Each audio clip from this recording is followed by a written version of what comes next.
நான் ஃபஸ்ட்டு ஒரு ஹீரோட வீட்டுக்குள்ளே போனோம்னா சித்தார்த் சார் வீடு தான். எனக்கு மேரேஜ் ஆகி ஒரு 10 days கழிச்சு ஒரு ஃபோன் வருது. நான் போகாத ஒரு ஹீரோ கால் பண்ணுறாரு. பட் அருண் விஸ்வா ஒரு நல்ல கதை இருக்குன்னு சொன்னார் அப்படின்னாரு. எனக்கு ரொம்ப ஆச்சரியமாக இருந்துச்சு. சரிங்க, எனக்கு தான் மேரேஜ் ஆகிருக்க ஒரு 10 days கழிச்சு தாங்க நான் வருவேன் அப்படின்னு சொன்னேன். திருப்பி 1 month கழிச்சு வரும்போது திருப்பி கதிர் கால் பண்ணாப்புல மீட் பண்ணலாம். அப்படி மீட் பண்ணால் அந்த நாள்லேருந்து அது பெரிய நாள் தொடங்கிடுச்சு. பிடிச்ச மாதிரி செஞ்சுட்டு அதை கொண்டு போய் ப்ரெசென்ட் பண்ணுறது இருக்குல்ல, அது ஒரு பெரிய ஒர்க்கு. அந்த ஒர்க்கை பண்ணிவிட்டு ஒரு டேரக்டர் உட்காந்துக்கும் போது அது ஒரு தனி கெத்து இருக்குது.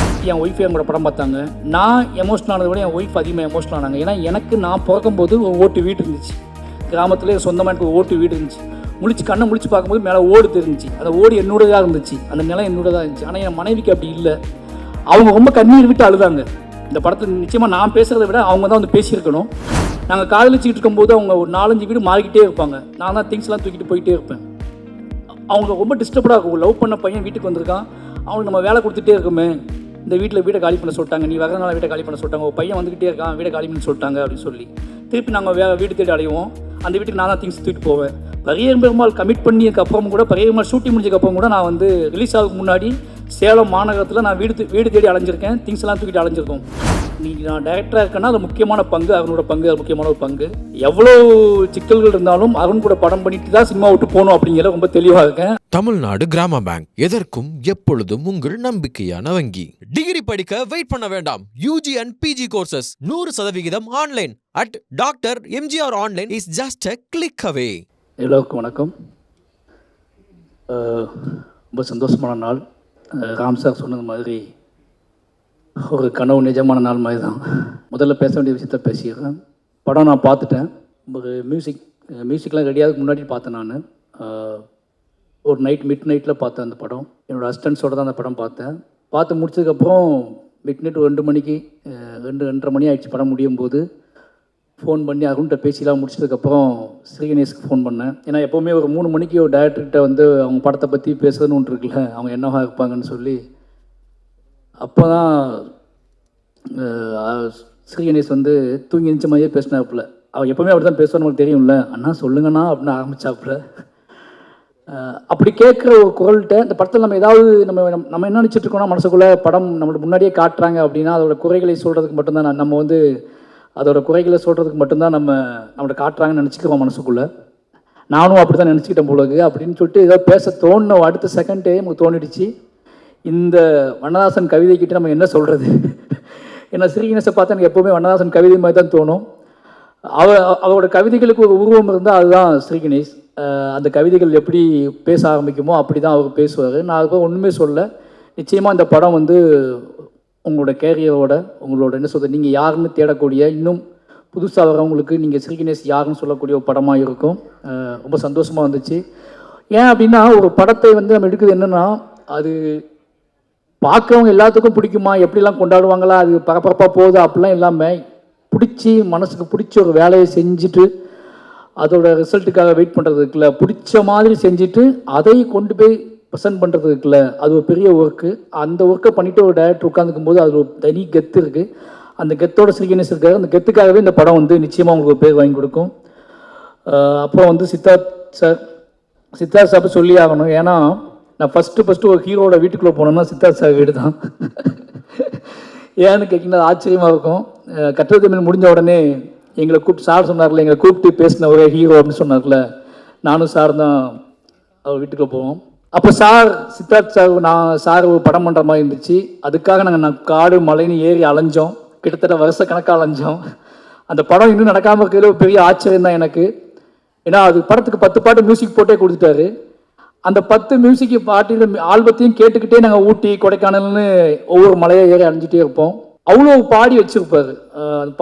அந்த பாட்டெல்லாம் கேட்டு போகும்போது ஏன்னா நம்ம வந்து பொம்மரிலாம் பார்த்ததுக்கப்புறம் நான் வந்து பாய்ஸு பொம்மரிலாம் பார்த்துட்டு சித்தார்த்தை பற்றி அவங்க பற்றி எனக்கு ஒரு மைண்ட் இருந்துச்சு. பட் ராம் சார் மீட் பண்ண போகும்போது தான் சினிமாவோட சென்ஸ் என்ன, ஒரு ஆர்ட் ஃபார்முக்குள்ளே எல்லா தளத்திலையும் இயங்கக்கூடிய ஒரு ஆளாக இருக்காரு அப்படிங்கிறது அப்போ தான் புரிஞ்சு.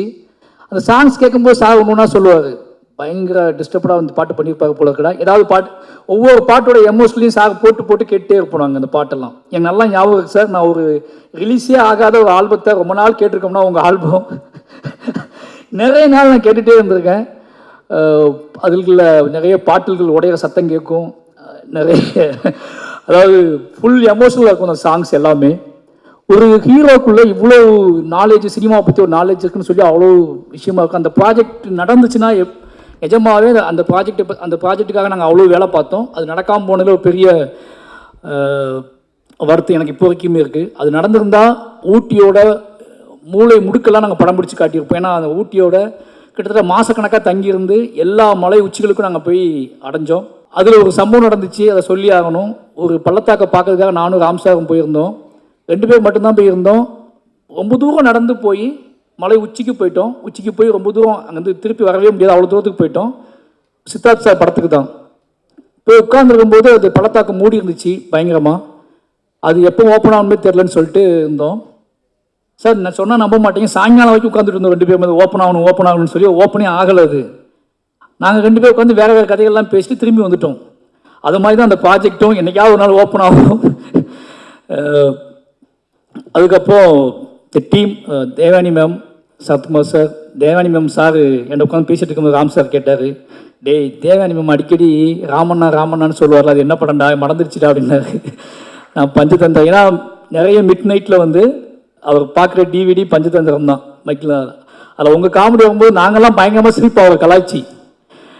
ஏன்னா இப்போ ஜெயம் ரவி சார் கேட்டார், உங்கள் சார் ரொம்ப சாஃப்ட் ஆகிட்டார் அப்படின்னு கேட்டார். அவர் எப்பவுமே நைட்டு அசிஸ்டன்ட் டைரக்டரோட டிஸ்கஷன் இல்லாத நேரங்களாக ரொம்ப சாஃப்டாக இருப்பார். அப்படி நிறைய நாள் பேசி ஞாபகம் வச்ச ஹீரோயினாக நீங்கள் இருக்கீங்க. ஏன்னா நிறைய ஹீரோயின்ஸ் பேர் அவருக்கு தெரியவே தெரியாது, மறந்துடுவார். ஆனால் உங்கள் நேம் வந்து உங்களை பார்க்கும்போதெல்லாம் வந்து அந்த ராமண்ணான்னு கிண்டல் பண்ணி உங்களை ஞாபகம் வச்சுட்டே இருப்பார். இப்போ உங்களை பார்த்தோன்னே அதை கேட்டார் என்கிட்ட. நிச்சயமாக எங்களோட எவர்கிரீன், எங்களோட மைண்டில் இருக்கக்கூடிய, நான் உங்களை பார்க்கும்போது எனக்கு ரொம்ப ஆச்சரியமாக இருந்துச்சு. ஏன்னா சிலவங்க நம்ம மைண்ட்லேருந்து விலகிடுவாங்க, எங்கேயாவது தூரமாக தெரியுவாங்க. நம்மளோட பாலிய கால ஹீரோயின்ஸ் வந்து திடீர்னு ரொம்ப தூரமாக தெரியுவாங்க. நீங்கள் இன்னும் பக்கத்துலேயே தெரியுறீங்க, அதுவே எங்களுக்கு ரொம்ப சந்தோஷமாக இருக்குது. சரத்குமார் சார் அதை பற்றி சொல்லி ஆகணும். சரத்குமார் பற்றி என்ன சொல்கிறது அப்படின்னு சார் பற்றி என்ன சொல்கிறதுன்னா, அவருக்கு நான் வந்து திருநெல்வேலின்னு ரொம்ப நாள் நடிச்சிட்டே இருந்தேன் சரத்குமார் சாரை பற்றி. ஏன்னா அவர் எங்கள் ஊர் மாதிரியே இருப்பார். அவர் இந்த படத்தில் நான் பார்க்கும்போது முடிவு பண்ணது என்ன அப்படின்னா, ஐயா படத்துக்கு அப்புறம் சரத்குமார் சார்கிட்ட வந்து ரொம்ப மைனூட்டாக அவர் மனசை பேச விட்டு இந்த படத்தை பண்ணியிருக்காரு. அவர் மனசு மட்டும் தான் பேசும், பாடி பேசவே பேசாது, உடம்பு அப்படியே இருக்கும். முழுக்க அவர் மனசை மட்டுமே பேச விட்டு ஆக்டிங் நடிப்பு வாங்கியிருக்காரு ஸ்ரீ கணேஷ். அது பயங்கரமாக வந்து ஒரு பாறாங்கல், ஏன்னா உடம்பு வந்து ஒரு பாறாங்கல் உள்ள மனசு மட்டும் பேசினா எப்படி இருக்கும், பாறாங்கல் மாதிரி இருக்காரு அவர். ஆனால் உள்ள ரொம்ப கனிவாக ஒரு பூ மாதிரி, பாறாங்கலுக்குள்ளே பூக்கிற பூக்கள் இருக்குல்ல, சின்ன பூஞ்சைகள் இருக்குல்ல, அந்த பூஞ்சைகள் பேசின மாதிரியான ஒரு தொனியில் இந்த படத்தோட ஆக்டிங்கை நீங்கள் வாங்கியிருக்கீங்க. எனக்கு அது ரொம்பவே பார்க்கும்போது பெரிய விஷயம். ஏன்னா ஒருத்தர் இவ்வளோ பிரம்மாண்டமாக தெரிகிறாரு, ஃப்ரேமில் பிரம்மாண்டமாகவே இருக்கிறாரு. அவரால் அவர் சவுண்டு விட்டால் அந்த சவுண்டு நமக்கு தெரியும், அது எதையுமே வர விடாமல் அவர்கிட்ட இருந்து ரொம்ப நுணுக்கமாக அழகாக இந்த ஆக்டிங்கை வாங்கினது நிச்சயமாக அவர் சூப்பராக பண்ணியிருக்காரு. சொன்னார்ல ஸ்ரீ கணேஷ் என்னன்னாலும் அவர் கேட்டதை வாங்கிடுவார்னு சொல்லி, அது மாதிரி நிச்சயமாக இந்த படம் வந்து அதை வேலை பார்த்த நிறைய பேர்த்துக்கு, அந்த முக்கியமாக அந்த சைடு அவங்க பேர் எனக்கு தெரில, இப்போ தான் சொன்னாங்க அவங்க. அந்த கேரக்டர் எனக்கு ரொம்ப பிடிச்சிருந்துச்சு. ஃபஸ்ட்டு எனக்கு பிடிச்ச கேரக்டர் அந்த கேரக்டர். எங்கே அந்த கேரக்டர் அனாதையாக விட்டுருவாவோ அப்படின்னு சொல்லிட்டு ரொம்ப பயந்துகிட்டே இருந்தேன் நான். ஏதோ அது போன போக்கில் போயிடுமோன்னு பயந்துகிட்டே இருந்தேன். திருப்பி அதோட என்ட்ரியும் திருப்பி அந்த கேரக்டர் வந்து அந்த வீடு எப்படி இருந்துச்சுன்னா, எனக்கு அந்த வீட்டில் இருக்கவங்க யாருமே வேறு மாதிரி ஒரு உலகத்துலேருந்து ஆட்கள் என்ட்ரி ஆகாத வீடு மாதிரியே இருந்துச்சு. அவங்களாவே அங்கேயே வாழ்ந்துட்டு இருக்க மட்டுமே இருக்காங்களே, இந்த வீட்டுக்குள்ளே வேறு யாராவது ஒருத்தவங்க உள்ளே வந்தால் அந்த வீடு எப்படி இருக்குன்னு யோசிச்சுட்டே இருக்கும்போது ஸ்ரீ கணேஷ் கரெக்டாக அப்படி ஒரு பொண்ணை அந்த கேரக்டரை உருவாக்கி அந்த வீட்டுக்குள்ளே அனுப்புனார். இப்படி எல்லாரும் சேர்ந்து உள்ளே வரும்போது தான் அந்த வீடு இன்னும் நிறைவாக மாறணும்னு இருக்குல்ல, அந்த இடத்துல அந்த கேரக்டர் உள்ளே வந்த உடனே எப்பா நிம்மதி ஆகிடுச்சுப்பான்னு எனக்கு தோணுச்சு இந்த படம் பார்க்கும்போது. ஒருவேளை அந்த கேரக்டர் அந்த வீட்டுக்குள்ளே வராமலே இருந்திருந்தால் ஒருவேளை எனக்கு நிறைவாயிருக்குமான்னு எனக்கு தெரில. அது முதல்ல அந்த கேரக்டர் நீங்கள் அந்த வீட்டுக்குள்ளே கொண்டு வந்து அந்த வீடை அடைவதற்கு அந்த கேரக்டர் முக்கியமான பங்கு வச்சு நீங்கள் காட்டினது இருக்குல்ல, அந்த திராணி இருக்குல்ல, அதுக்கே ரொம்ப சல்யூட், ரொம்ப நன்றி. எல்லாருமே ரொம்ப நல்லா பண்ணியிருக்காங்க. கேமரா, மியூசிக், நான் மியூசிக்கில் இன்னும் படம் பார்க்கல, ட்ரெய்லர் மியூசிக் பார்த்தேன், ரொம்ப சூப்பர். கடைசியாக என்னோட நண்பர் அருண் விஸ்வா, நான் ரொம்ப நேரம் பேசுறதுக்கு ஒரே காரணம் என்ன அப்படின்னா, இன்னும் அவருக்கு நாங்கள் எதுவுமே செய்யலை ஒரு டைரக்டர் ஆனதுக்கப்புறம். ஏன்னா அவருக்கு எனக்கு நிறைய செஞ்சுருக்காரு. நினச்சி பார்க்கும்போது பெரிய ஒரு பெரிய பயணமாக தான் இருக்கும், எமோஷ்னலான ட்ராவலாக தான் இருக்குது. பெரியர் பெருமாள் கதையை தூக்கிக்கிட்டு என் கூட ட்ராவல் பண்ண எப்படி என் லைஃப்பில் ராம் சார் அப்படிங்கிறது என்னோடய அடையாளமும் என்னோட பெரிய என்ன சொல்கிறது என்னோட ஒரே ஒரு தூண் அப்படின்னு சொல்லிட்டு இருக்கணும். அது மாதிரி அருண் விஸ்வா ரொம்பவே முக்கியமான என் வாழ்க்கையில் முக்கியமான ஒரு மனிதர். இன்னும் நினச்சி பார்க்கவே முடியாத உதவிகள்லாம் பண்ணியிருக்காரு. நிறைய அலுவலகங்கள் கிட்டத்தட்ட ஒரு 50 ஆஃபீஸ்க்கு நாங்கள் போயிருப்போம் பெரியம்மாள் ஸ்கிரிப்டை தூக்கிட்டு. நிறைய ஹீரோக்களை தேடி போய் நான் கதை சொல்லியிருக்கேன், அது நடக்கலை. நிறைய விஷயங்கள் நான் பண்ணியிருக்கேன், ஆஃபீஸாக போய் அலைஞ்சிருக்கோம், பண்ணியிருக்கேன், இப்போ நடக்கலை. எனக்கு மேரேஜ் ஆகி ஒரு 10 டேஸ் கழித்து ஒரு ஃபோன் வருது. நான் போகாத ஒரு ஹீரோ கால் பண்ணுறாரு, கதிர். எனக்கு வந்து அவனாவே கால் பண்ணுறான். கதிர் கால் பண்ணி உங்கள்கிட்ட அருண் விஸ்வா ஒரு நல்ல கதை இருக்குன்னு சொன்னார் அப்படின்னாரு. எனக்கு ரொம்ப ஆச்சரியமாக இருந்துச்சு. சரிங்க, எனக்கு தான் மேரேஜ் ஆகிருக்க ஒரு 10 டேஸ் கழிச்சு தாங்க நான் வருவேன் அப்படின்னு சொன்னேன். அதுக்கப்புறம் கால் பண்ணுங்க பேசுகிறேன். ஏன்னா நான் ரொம்ப டயர்டாக இருந்தேன். திருப்பி 1 மந்த் கழிச்சு ரொம்ப திருப்பி கதிர் கால் பண்ணாப்புல மீட் பண்ணலாம். அப்படி மீட் பண்ணால் அந்த நாள்லேருந்து அது பெரியம்மாள் தொடங்கிடுச்சு. அதுக்கு முன்னாடி பெரியம்மாளை தூக்கிக்கிட்டு அலைஞ்ச அவர் என்னோட ஸ்கிரிப்ட் புக் கையில் வச்சுக்கிட்டு என் கூடவே உட்காந்து அலைஞ்சது. அவர் ஈராஸில் வேலை பார்த்தாரு. அவர் வேலை பார்க்குற இடத்துக்குலாம் கூட்டிகிட்டு போனார். பெரிய பெரிய ஆட்கள் அலுவலகத்துக்குள்ளே கூட்டிகிட்டு போனார். என்னென்னமோ பண்ணி இந்த படம் வந்துடணும், இந்த படம் வெளியே வந்துடணும் அப்படின்னு சொல்லிட்டு ரொம்ப மாரி செல்வராஜ் டைரக்டர் ஆக்கணும்னு ஆசைப்பட்ட 2வது ஜீவனாக இருந்தார். ராம் சார் இருக்காருன்னா ராம் சாருக்கு அடுத்து அருண் விஸ்வா வந்து எப்படியாவது மாறி டைரக்டர் ஆக்கிடணும் அப்படின்னு சொல்லிட்டு. ஏன்னா அவ்வளோ இன்னும் சொல்லப்போனால் ரொம்ப கரெக்டாக ஓப்பனாக சொல்லணுன்னா எனக்கு சினிமாவுக்குள்ளே ராம் சாரை தாண்டி ஒருத்தர் ரிலேஷன்ஷிப்பாக கிடச்சிச்சு. நம்ம டோனில் இல்லாமல் சார் சொன்னார்ல பணக்காக பையன் டோனில் இருப்பார்னு சொல்லி அப்படி ஒருத்தர் நம்மகிட்ட பேசுகிறாரு அப்படிங்கிறது பெரிய ஆச்சரியமாக இருந்துச்சு. அவர் என்னை நம்பி செல்வம் கூட்டிகிட்டே அலைஞ்சார். ஒருவேளை அருண் மாதிரியான மனிதர்கள் சந்தித்து என்னை கூட்டிக்கிட்டு அலையலாம் நான் சீக்கிரமாக டைரக்டர் ட்ரை பண்ணான்னு எனக்கு தெரியாது. அவ்வளோ நம்பிக்கையோடு என்னை எல்லா அலுவலகத்துக்கும் கூட்டிகிட்டு போய் அவர் நீங்கள் நான் டைரக்டராக இருக்கேன்னா அது முக்கியமான பங்கு, அவனோட பங்கு அது முக்கியமான ஒரு பங்கு. அது என்றைக்குமே மறக்க முடியாது. நான் இப்போவும் நினச்சிட்டே இருப்பேன். எனக்கு திங்மி சந்தோஷத்தை கூட நான் சொன்னேன், எனக்கு அருண் வந்து ஒரு பெரிய எமோஷ்னல். அதை எப்படி வெளிக்காட்டுறதுன்னு தெரில. எந்த மாதிரி இடத்துல எந்த மாதிரி மேடைகளில் எந்த மாதிரி நடக்கும்னு தெரியல. நிச்சயமாக இன்றைக்கி அவர் ப்ரொடியூசராக இருக்கேன், நான் அவர் டைரக்டராக இருக்கேன். நிச்சயமாக நானும் அருணும் வந்து படம் பண்ணாமல் அது சாத்தி அடைய அந்த படம் பண்ணுற நாள் 2 பேருமே அவர் ப்ரொடியூசர் நான் டைரக்டர்னு ஒரு படம் பண்ணுவோம்ல. அதனால் அருணுக்கு வந்து எப்போ ஃபோன் பண்ணாலும் எனக்கு பயங்கர கூச்சமாகவே இருக்கும். என்னடா கமிட்மெண்ட் பண்ணி வச்சிட்டோமே, அருண் கால் பண்ணுறாப்புலே, அருண் ப்ரொடியூசர் ஆகிட்டாப்புலே அப்படின்னு சொல்லி நிறைய நாள் வருத்தப்பட்டிருக்கேன். நம்ம ஏட்டிக்கு இப்படி பதில் சொல்கிறோம், அருண் அவங்க கூட கமிட்மெண்ட் இருக்குது, இவங்க கூட கமிட்மெண்ட் இருக்குன்னு சொல்கிறோம். நிச்சயமாக அருண் கூட ஒரு கமிட்மெண்ட் எப்போவுமே நிரந்தரமான ஒரு கமிட்மெண்ட் இருக்குது. எவ்வளோ சிக்கல்கள் இருந்தாலும் அருண் கூட படம் பண்ணிட்டு தான் சினிமா விட்டு போகணும் அப்படிங்கிற ரொம்ப தெளிவாக இருக்கேன். அருண் நிச்சயமாக அதில் எந்த மாற்றுக்கருத்தும் கிடையாது. நீ எப்படியாவது ஒரு படம் அவங்க கூட பண்ணியே ஆகணும். 2 பேரும் சேர்ந்து ராம் சார் நீங்கள் நானும் 3 பேர் நின்று அந்த படம் ஒரு பெரிய வெற்றி அடைய படமாக நிச்சயமாக உங்கள் லைஃப்பில் நீங்கள் சந்தோஷப்படுங்க. நம்ம நட்பை கொண்டாடக்கூடிய ஒரு நாளாக அந்த நாள் இருக்குன்னு நினைக்கிறேன். எனக்கு என்ன சொல்லணும்னு தெரியல, ரொம்ப எமோஷ்னலாக இருக்குது. ஏன்னா உங்கள் அம்மா அப்பா தெரியும், எனக்கு உங்கள் வீடு தெரியும். நிஜமாகவே எங்களுக்கு நடக்கக்கூடிய எங்களுக்கு கிடைக்கக்கூடிய மேடைகள் எல்லாமே நல்லா பார்த்தீங்கன்னா நாங்கள் போகிற மேடைகள் எல்லாமே ஏதோ வகையில் எமோஷ்னலான மேடையாக இருக்கும். நிறைய பேர் என்கிட்ட கேட்பாங்க, என் ஒய்ஃப்லாம் கேட்பாங்க, என்ன எப்போ பார்த்தாலும் எமோஷ்னலாக பேசுகிறேன்னு. கீழே ஒன்றா விளையாண்டு தெருவில் சண்டை போட்டு நடக்குமா நடக்காது. இப்போ இந்த கனவெல்லாம் நிஜமாக ஒரு பாட்டு ஓடிச்சில்ல, அந்த பாட்டு மாதிரி நிறைய கனவு கண்டு அங்கே நின்று இங்கே நின்று நிறைய ஆடியோ லான்ச்சை பார்த்து பேசி நமக்கு நடக்குமா ஆகணும் அப்படிலாம் கனவோடு நெளிஞ்சு அலைஞ்ச ஆட்கள். நான் ஏறுற மேடை பாதி மேடை அப்படி கனவோடு நம்ம கூட இருந்து ரொம்ப வாழ்க்கையில் ஜெயிப்போமா தோப்பமானு யோசிச்சுக்கிட்டு இந்த மனுஷனே ஜெயிச்சிருக்காங்க இப்போ. அதனால எல்லா மேடைகளுமே உங்களுக்கு ரொம்ப எமோஷ்னல் மேடை ஆகிடுது. இன்றைக்கி பாருங்க, இன்றைக்கி ராம் சார் படத்தோட ஆடியோ லான்ச் நடக்குது, அருண் படத்தோட ஆடியோ லான்ச் நடக்குது. 2 படம் ஒரே டேட்டில் ரிலீஸ் ஆகுது. நான் அருண்கிட்ட கேட்டேன் அருண் என்ன அருண் ஒன்றும் ஒரே டேட்டில் ரிலீஸ் ஆகுது அப்படின்னு. அது உண்மையாகவே இந்த மாதிரியான நாட்களுக்கெல்லாம் நாங்கள் ஏங்கியிருக்கோம். நிச்சயமாக அருண் மேலே ஒரு பொறாமையும் பெருமையும் இருக்குது. என்ன பெருமை அப்படின்னா, இந்த மாதிரி ஒரு படத்தை எடுத்துட்டு தைரியமாக கெத்தாக அவர் வந்து என்னென்னா இன்னும் வந்து அவர் நினச்சா எந்த மாதிரி இப்போ இங்கே பேசின 10 டைரக்டரும் ஃப்ரெண்ட்ஸ் தான், எல்லாருமே ஃப்ரெண்ட்ஸ். சினிமாவில் ஃப்ரெண்டு இல்லாத ஆளே கிடையாது, எல்லாத்தையும் ஃப்ரெண்டு. ஜெயிக்கணும் பணம் சம்பாதிக்கணும் மட்டுமே நோக்கமாக வச்சு எப்படியாவது படங்கள் பண்ண முடியும். ஆனால் குவாலிட்டி என்னோட படம் அருணோட படம் இது, அருண் சாந்தி டாக்கீஸோட படம் இது அப்படின்னு சொல்கிற மாதிரி படங்களை பண்ணணும்னு சொல்லிட்டு அவ்வளோ ஆசைப்படக்கூடியது அருண் தான். அதோட பெரிய விஷயம். அப்போ இன்னொரு முக்கியமான விஷயம் என்ன அப்படின்னா, எல்லாருமே அருணை வந்து சொல்கிற விஷயம் என்ன தெரியுமா, அவள் செலவு பண்ணுறான், பயங்கரமாக சினிமாவை நேசிப்பான், சினிமா பேஷன், சினிமாவுக்காக என்ன வேணாலும் பண்ணுவான், சினிமாவுக்காக அது ஒன்று போதும். ஏன்னா ராம் சாரே சொல்லுவார், என்னடா அவன் இவ்வளோ பண்ணுறான் சினிமாவுக்காக அப்படின்னு சொல்லி. அதுவும் நிச்சயமாக உங்கள் மனசுக்கு சொல்கிறேன், உங்களோட இதுக்காகவே சொல்கிறேன், நிச்சயமாக நீங்கள் ஜெயிச்சிட்டே இருக்கணும். இந்த திருப்பிகை படத்தை பற்றி சொல்லணும் அப்படின்னா, அன்றைக்கி நைட்டு என் ஒய்ஃபே என் கூட படம் பார்த்தாங்க. நான் எமோஷனல் ஆனதை விட என் ஒய்ஃப் அதிகமாக எமோஷனல் ஆனாங்க. ஏன்னா எனக்கு நான் பிறக்கும்போது ஒரு ஓட்டு வீடு இருந்துச்சு. கிராமத்தில் சொந்தமாக எனக்கு ஒரு ஓட்டு வீடு இருந்துச்சு. கண்ணை முழிச்சு பார்க்கும்போது மேலே ஓடு தெரிஞ்சிச்சு. அந்த ஓடு என்னோடதாக இருந்துச்சு, அந்த நிலம் என்னோடதாக இருந்துச்சு. ஆனால் என் மனைவிக்கு அப்படி இல்லை. அவங்க ரொம்ப கண்ணீர் விட்டு அழுதாங்க. இந்த படத்தை நிச்சயமாக நான் பேசுகிறத விட அவங்க தான் வந்து பேசியிருக்கணும். ஏன்னா இந்த படத்தோட முழு எமோஷனலும் அவங்ககிட்ட தான் இருந்துச்சு. எனக்கு ரொம்ப ஆச்சரியமாக இருந்துச்சு. 2 மணிக்கு அவங்க பயங்கரமாக 3 மணிக்கு அவங்க பயங்கரமாக அழுதாங்க. என்கிட்ட அவங்க அழும்போது தான் தெரிஞ்சு இந்த படம் எவ்வளோ பெரிய தாக்கத்தை ஏற்படுத்திருக்குன்னு சொல்லி. கிட்டத்தட்ட அவங்க வந்து பேசிக்கணும்னு ஆசைப்பட்டேன். இதை தவிர்க்க முடியாது சொல்லலாம், அவங்க வரல. ஏன்னா அவங்க இன்றைக்கி அவங்களுக்கு முதல் சொந்த வீடாக போனது, நாங்கள் கல்யாணம் ஆகி போனது தான் அவங்க சொந்த வீடு, அவங்க வாழ்ந்த சொந்த வீடு. அது வரைக்கும் அவங்க சொந்த வீட்டில் இருந்தது கிடையாது. நாங்கள் காதலிச்சுட்டு இருக்கும்போது, நான் ஏன் ரொம்ப நேரம் பேசணும் யோசிச்சு சொல்லிடுறேன். முதல்ல நான் அருணுக்காக பேசுகிறேன். நாங்கள் காதலிச்சுட்டு இருக்கும்போது அவங்க ஒரு 4-5 வீடு மாறிக்கிட்டே இருப்பாங்க. நான் தான் திங்ஸ்லாம் தூக்கிட்டு போயிட்டே இருப்பேன். அவங்க ரொம்ப டிஸ்டர்படாக இருக்கும். லவ் பண்ண பையன் வீட்டுக்கு வந்திருக்கான், அவனுக்கு நம்ம வேலை கொடுத்துட்டே இருக்குமே, இந்த வீட்டை காலி பண்ண சொல்லிட்டாங்க, நீ வரதுனால வீட்டை காலி பண்ண சொல்லிட்டாங்க, ஒரு பையன் வந்துக்கிட்டே இருக்கான், வீட்டை காலி பண்ண சொல்லிட்டாங்க அப்படின்னு சொல்லி திருப்பி நாங்கள் வீடு தேடி அடைவோம். அந்த வீட்டுக்கு நான் தான் திங்ஸ் தூக்கிட்டு போவேன். பெருமாள் கமிட் பண்ணியதுக்கப்புறம் கூட, பெருமாள் ஷூட்டிங் முடிஞ்சதுக்கப்புறம் கூட நான் வந்து ரிலீஸ் ஆகிறதுக்கு முன்னாடி சேலம் மாநகரத்தில் நான் வீடு தேடி அலைஞ்சிருக்கேன். திங்ஸ் எல்லாம் தூக்கிட்டு அலைஞ்சிருக்கோம். அவங்க கூடயே நான் வீடு தேடி கிட்டத்தட்ட 6-7 வீடு மாறிக்கிட்டே இருந்தேன். அப்படி பெருமாள் ரிலீஸ் ஆகிற வரைக்கும்.